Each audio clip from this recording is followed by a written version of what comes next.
गरिदियो। ल साथीहरु यो हेर्नुस्, अब हाम्रो क्लासमा के छ भन्दाखेरि स्मार्ट बोर्ड लागेको छ। अब स्मार्ट बोर्डको धेरै फाइदाहरु छ।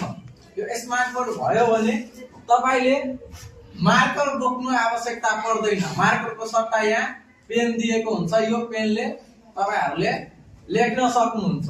यहाँ व्हाइट बोर्ड दिए हुन्छ। अब यो व्हाइट बोर्डमा हैन तपाईले आफ्नो टपिकहरु हैन जुन मन पर्यो हैन जुन जे कुरा मन पर्यो त्यो लेख्न सक्नुहुन्छ। जस्तै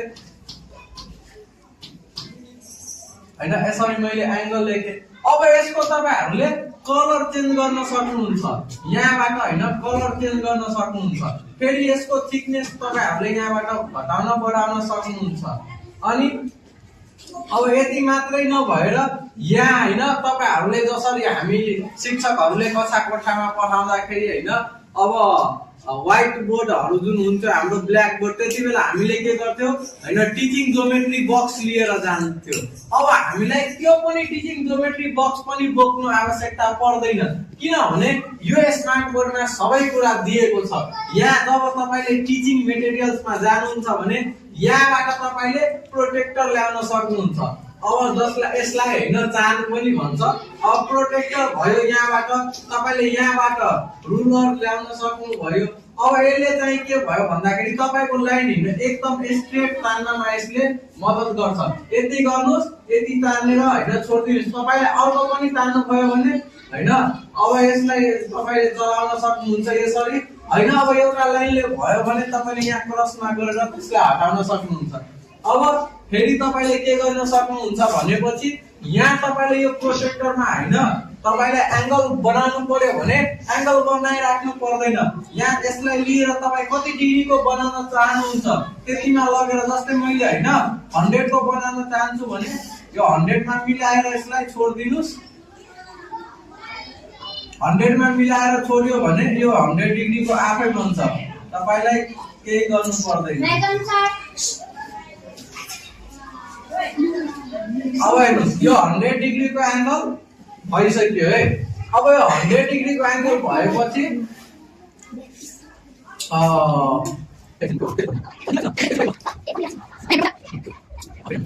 हामीले के गर्यो 100 डिग्रीको यहाँ एंगल बनायो है।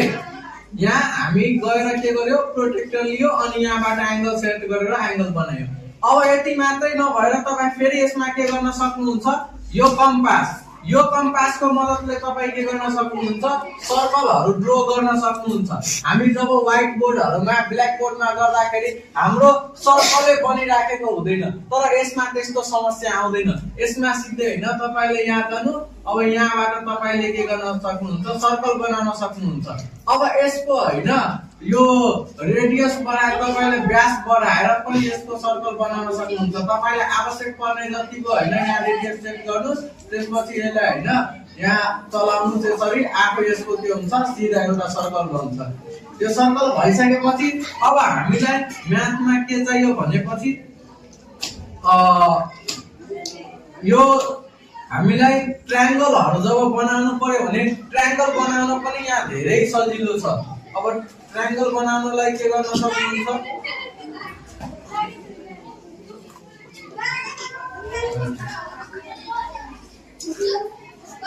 ट्रायंगल बनाउन यसको हैन छेउछाउमा यसरी गर्नु अनि त्यसरी नै यहाँ पनि गर्नु।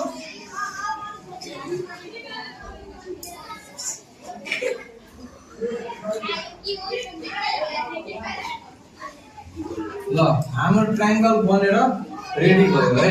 यसरी तपाईले यो स्मार्ट बोर्डहरुमा यी कुराहरु गर्न सक्नुहुन्छ। अब यसलाई हटाउनु पर्यो भने तपाईले एउटा एउटा पनि हटाउन सक्नुहुन्छ मेटेर अथवा सिलेक्ट गरेर वा एकैचोटी हैन स्लाइड इरेज गरेपछि सबै कुरा यहाँबाट हट्यो।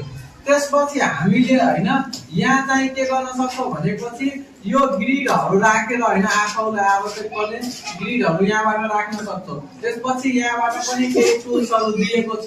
त्यो टुल्सहरु यहाँबाट तपाईहरुले टाइमर सेट गर्नुहुन्छ। फर्मुलाहरु पनि छ, ग्राफिक्सहरु हैन यस्ता कुराहरु यहाँ दिएछ। भनेपछि यो स्मार्ट बोर्ड आएपछि हैन हामीहरुलाई धेरै सहज भएको छ। यति मात्रै हैन यसको फाइदा के छ भनेपछि अब तपाईले कक्षा कोठामा पढाउनु भयो केही कुरा। अब त्यो पढाएको कुरा हैन कुनै स्टुडेन्ट अब्सेन्ट थियो भने त्यो भोलि आएपछि त्यो स्टुडेन्टलाई होइन अब के पढाए भयो भने त्यो अननोनमा हुन सक्छ वा होइन त्यसले फेरि तपाईँलाई सिकाउन जिकिर गर्न सक्छ।